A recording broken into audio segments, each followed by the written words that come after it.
Hello everyone, welcome back to the channel. I'm Ben, this is Books with Bengiscon, and today I am coming to you with my August reading wrap-up. And it was another fantastic month of my reading life, and it might actually win for the most number of books I've ever read, because I read 12 books, and it's probably up there in page count, but I don't even know if this would be the most I've ever read in a month, since there was a lot of shorter books, one novella in there, just a lot of kind of small novels, not a lot of those big, chunky, giant epic fantasy ones. I'll have some more of those, I think, coming up soon with a Stormlight reread. But let me try to be concise. I challenge myself to try to not have this wrap-up go on too long. So here we go. I should have included this one in the last wrap-up, because I finished this one right on August 1st, and that is the new release from Adrian Tchaikovsky, Service Model. And like with Alien Clay, it's a kind of short-ish, standalone sci-fi book, kind of near future, this time taking place on Earth. I think you can tell from the cover what kind of story you're getting here. So there's this robot butler kind of standing in this post-apocalyptic landscape, and that is what we get. Now, we are following this very earnest robot valet who just wants to be a great butler and serve a master's needs around the house. And that all does not go to plan after an inciting incident here. And one of the great fun aspects of this book, as far as robot stories have gone that I've either seen in movies or read in books, is that we spend a lot of time with robots interacting with other robots. And Tchaikovsky does not make them into just like humanoid replicas that are thinking and feeling exactly like humans do. And so it's a joy to get this really legitimate feeling robot cognition taking center stage, and Tchaikovsky mines it for so much witty humor with the robots taking things literally and not understanding implications, especially when they're interacting with some of the few human characters they come across. And so this is Tchaikovsky having a lot of fun. Like with Alien Clay, it's this very snarky, satirical, overarching tone. And so it was fun, had a lot of great chuckles, but because I didn't get so invested, I think I landed at 4 stars, but I was always engaged with this one and interested to see where it was going. And it's fun to just see a different side of him, because a lot of his other books are just so serious and dramatic, and I think I tend to connect with that style more. But for a fun interlude, when you're looking for just a standalone robot story, this should do the trick. My next read was A Brightness Long Ago by Guy Gavriel Kay. So this is a recent release from 2019 from Kay, and this is my third Kay book, and all three have been wonderful, and this one just blew me away. It's amazing I got through 12 books in the month, because this one, I took it pretty slowly, and it took me about the whole first week of August, because I was savoring it. Every chapter in here is just an elegantly constructed short story, some very tense scenes where a lot of high-stakes dramatic things are happening, mixed in with some more slice-of-life style scenes as we are spending time in Renaissance Italy, but mostly not in the kind of courts of the Italian dukes or among the famous artists. And this is an alternate Italy, but you can kind of tell kind of the political setup is it's not really trying to be veiled. It really is being based on that time and place. But we're spending time with just some unimportant people, a scholar, a young scholar from a kind of poorer background, and some mercenary captains.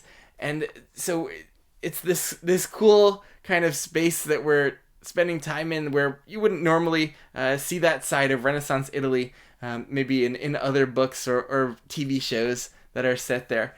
And this just transported me. I was so immersed with these POV characters and came to care so much about them so quickly, and did not want anything bad to befall them. We have a retrospective narrator here, kind of narrating these events that happened in his younger years, like around when he's like in his early 20s, and he is older and looking back at this time where he gets caught up in these big events with some very important people, and just that he kind of randomly stumbles into these people's lives, and is changed forever by them, and also left his own mark. It was just a really profound book that looked at themes like nostalgia and living true to yourself. And man, this just knocked it out of the park for me. I so connect with Kay's writing style, and if A Song for Our Bone just wasn't one of my favorite books of all time that had me really crying and just so emotionally affected me, this would have easily taken the top spot. But as it is, it'll slot in as my second favorite Guy Gavriel Kay book, and I think it'll be hard to dethrone it, since this was just perfection. And it wasn't that long. It just told this satisfying, complete story, and is you can just read it alone. I know it's connected to two other books that take place around the same geographic general area and time. And so I'll definitely be reading those soon to see the interconnections, or going back in time to Sailing to Serantium, to also in this time period, in this interconnected world of his. I think there are echoes of that series that kind of maybe are coming back around in this book and the later ones. So I'm going to double back, I think, and get to those next with my Guy Gavriel Kay reading bunch, which we had a great chat about this. That enriched my experience of it as well over on Christopher Navo's channel.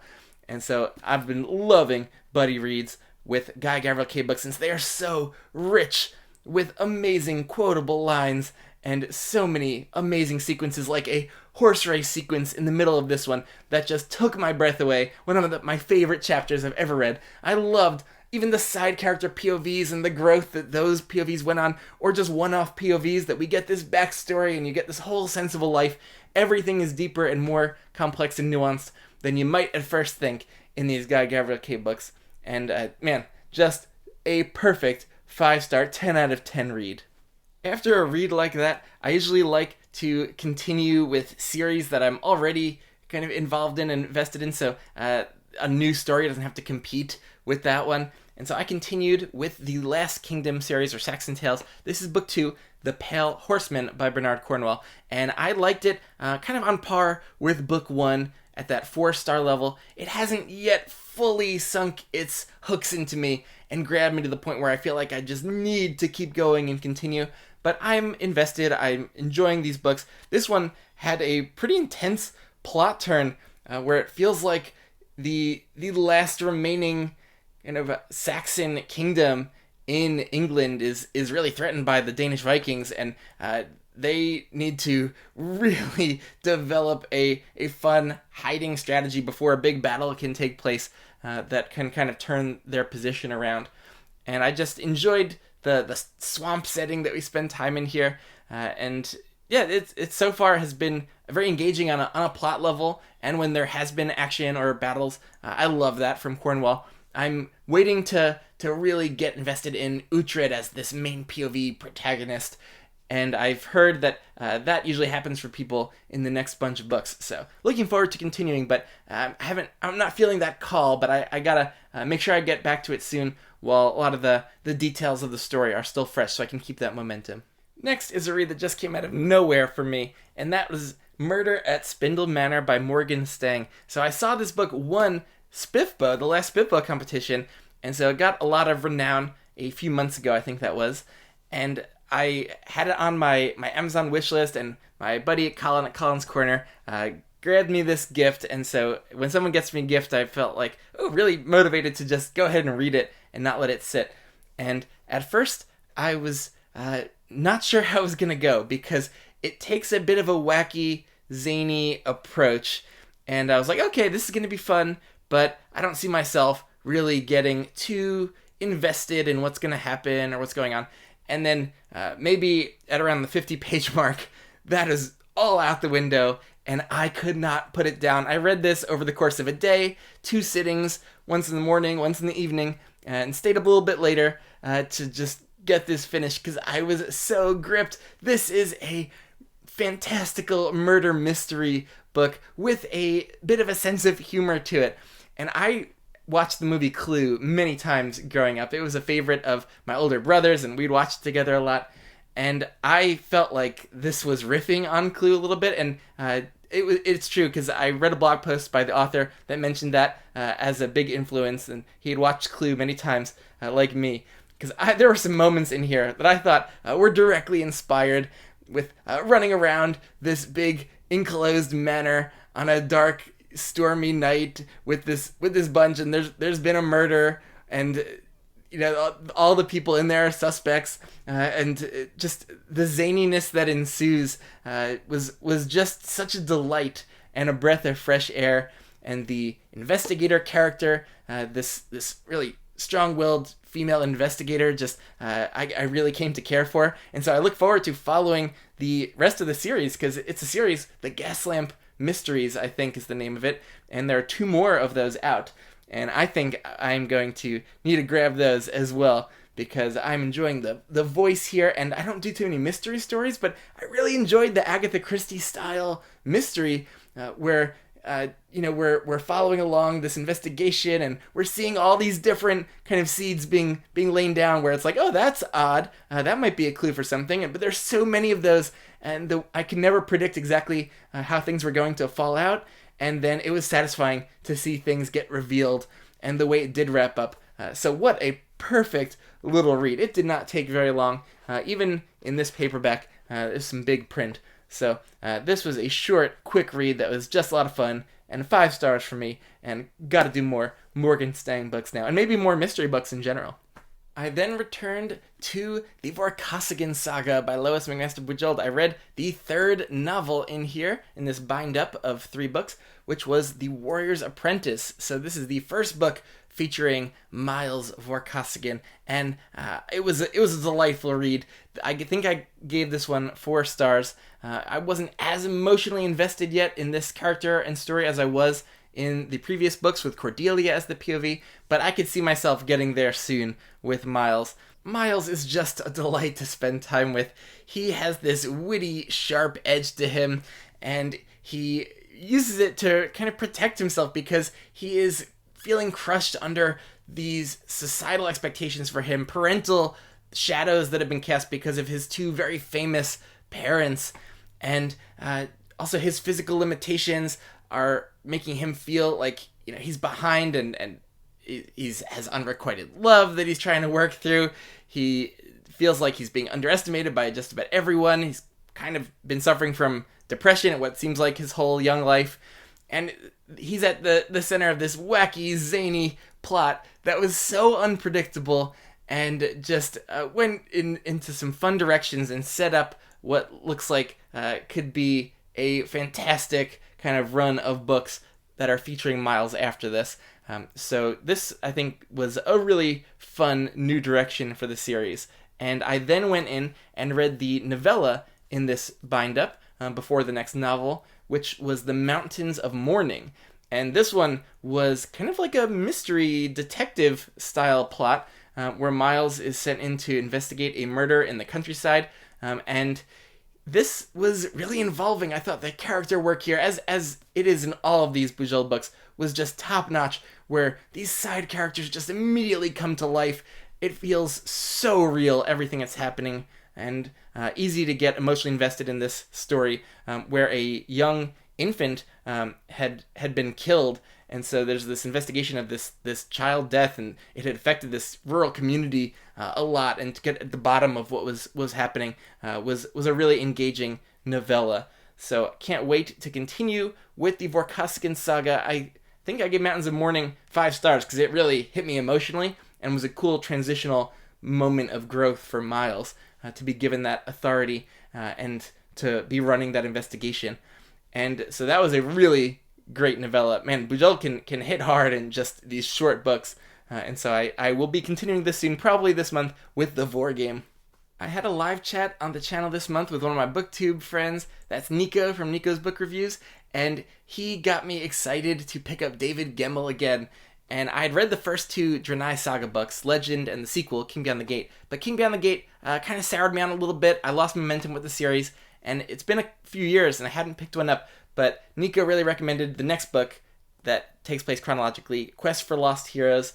And I had a great time with it. This is like a 4.5 star read, because it wasn't that fully involving perfect read that I want to reserve my 5 stars for, but a very solid one that kind of felt like Gemmell regaining his footing after and following up Legend with something really deserving. This is taking place I don't know exactly how far after Legend, but just a couple generations. The events in Legend loom large, kind of in the history of this continent.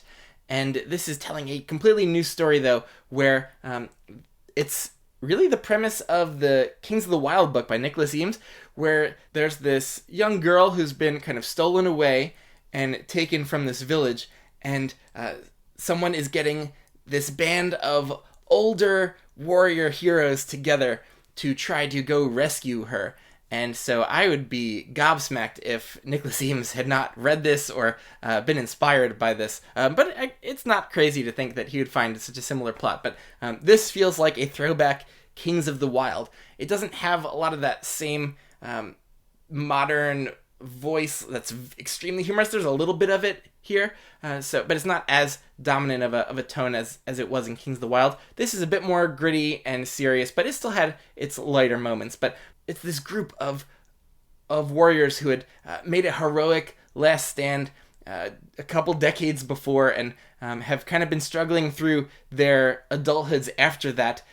And now there's this looming threat, this big political threat on the horizon, and but they're just focusing on just rescuing this girl. And along the way, there's some pretty crazy, fantastical stuff that happens.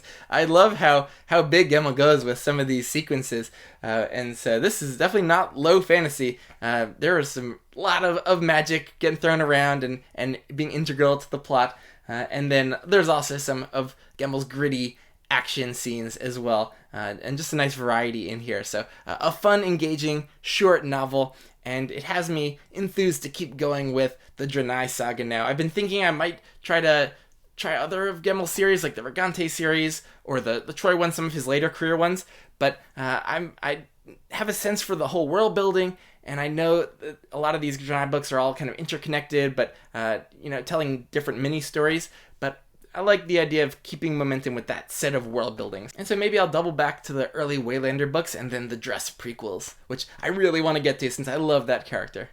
I then reached for another new release that came in by a favorite author, duo in this case. That is The Mercy of Gods by James S.A. Corey. So I loved The Expanse. I'm a huge fan and was so curious what this was going to be like in a completely different story. And I loved this. This was easy 5 stars, a 10 out of 10 read, just one of the most gripping book ones I have ever read. I just couldn't believe how big this went so quickly, and I love that when sci-fi authors just go for it. And it just, some of my favorite authors have just done this where the things that are happening are just so huge and high stakes and dramatic. Usually though, they don't do those so quickly towards the beginning of a book one.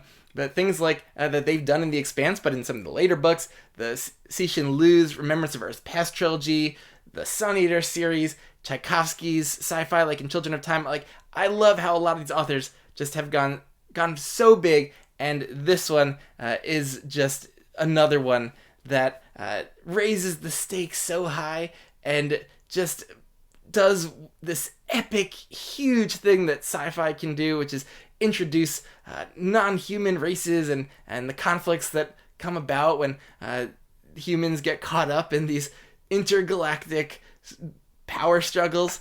And man, this was just stunning. I love their style in general, the short chapters, the ensemble cast of different POVs rotating, and I just love the way they write POVs where it's distinctly the James S.A. Corey voice, but they give each character their own unique personality, and I can understand why some people might not love this cast of characters as much as the Expanse crew.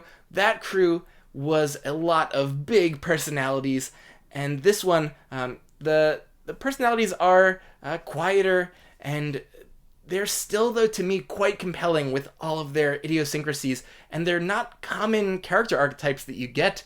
They're characters that are more on the shy side, or a narcissistic scientific researcher, and just interesting characters that I enjoyed being with them and spending time in their POVs and dealing with this intense situation. Man, I loved the plotting and where this went. It was so unpredictable and just tense, and I the only negative, the only bad thing about reading this is that I can't immediately pick up book 2. Man, I need to see what happens next.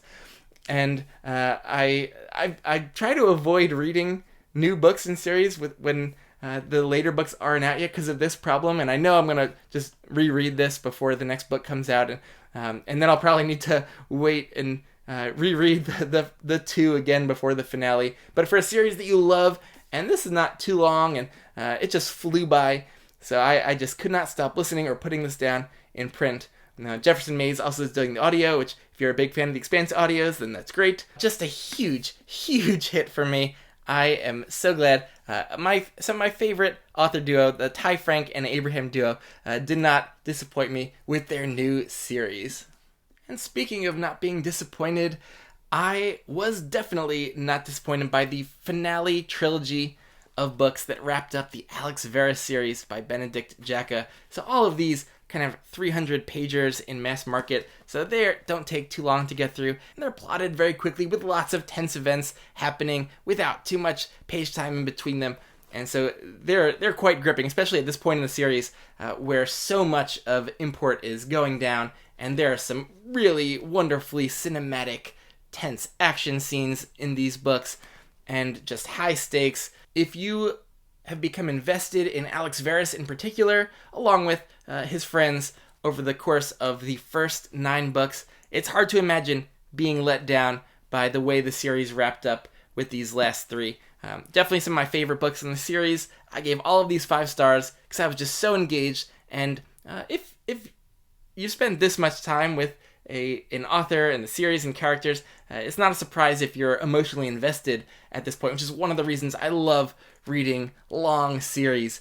It's that gradually building investment over time, and I am sad that there is not going to be more Alex Verus books, but 12 is a solid number. With the Dresden Files being so sprawling, planned at 25 books, I think it's hard for new fans to get into that, or it's a little intimidating, and you hear like, oh, it's going to get amazing by book 10 or 12. But here it really is just, I think the first 3 books or so where Jacko was finding his footing as a debut author, and I think he really hit his stride around book 4 and 5, and then if you're invested at that point, it's a very tight series. It's not as sprawling as Dresden. It doesn't open up into so many different types of conflicts. It's mostly just focused around the human mage politics within Britain. It's mostly just a kind of tight, focused character drama with the cool elements of the magic in here, which add a lot to the action. There's the divining magic, where Alex Verus can see the near future, and then there's elemental magic, where different mages have really powerful spells they could do with either water or wind or fire or earth. And I enjoyed that aspect of it a lot, and overall just had a really good time with this series, and I think I will be excited to check out his new series. I think he released a book 1 in a new urban fantasy series, and there might be a final novella as well that I need to get to, which will wrap things up. But I was very satisfied with the ending of the series and with the series overall. I was taking part in A.R. Witham's Keymark readathon that was happening over on his YouTube channel and Discord. And I've been in 3 of these readathons, and I've made it a bit of a tradition to read one of Witham's books during those readathons. And so I read his new release, The Crimes of Rooker Flynn, and I did it by audio since he narrates his own books, and he's just a wonderfully lively audio narrator. And I gave this one 3 stars. I knew that it probably wasn't going to be exactly my cup of tea from Legend of Blackjack. I never fully connected to that style, but the fun quest plot of that really kept me invested. But this one is putting Jack and Rooker Flynn in this kind of singular setting of this island prison camp, and the whole book is basically taking place here as they're kind of prisoners in this school-like prison camp, and it just wasn't the plot really for me. I wanted to get past that and towards where I think the series is going and opening up more, and so I think I might enjoy the next books more if we move beyond the Locke Institute as the setting. But this one, I think if you enjoy the really zany, wacky tone of Witham, where it's this throwback to the kind of fun of childhood, but still maintaining a lot of the grit and drama of adult fantasy. It's this cool, zany mixture. And so I think a lot of people really connect to that, but it just hasn't fully clicked with me yet. But I'll be curious to see where this thing goes. Phew, that's getting through everything I read in the month of August. And now what am I reading? I am in the middle of Fool's Quest. I am nearing the end of the Whole Realm of the Elderlings saga, and man, this has been an incredible start so far. I think I'm almost 300 pages in, and I am having trouble putting this down. It's so tense, and I'm just left in so much suspense right now. So this has been going great, and I'll probably have a live chat on my channel or Colin's channel once we're both done with that. And after that, I'll probably get to another Vorkosigan book, but I don't really know what else. I'll just have to see what I'm in the mood for.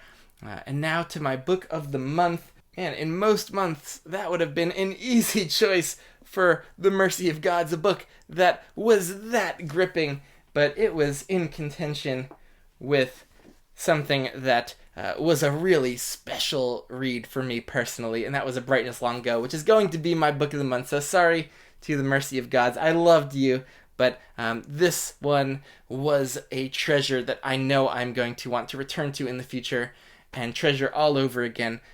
Just so impactful on basically every page. I was getting emotional, just so swept up in this story and right there and immersed in the setting of Renaissance Italy. And so that was a special read. And so that makes 3 out of 3 special reads for Guy Gavriel K. books. So he is fast becoming a favorite author of mine and can't wait to continue on soon. So that was my month. Let me know what you've been reading and loving and how you felt about any of these that you saw pop up. And yeah, I'll catch you later.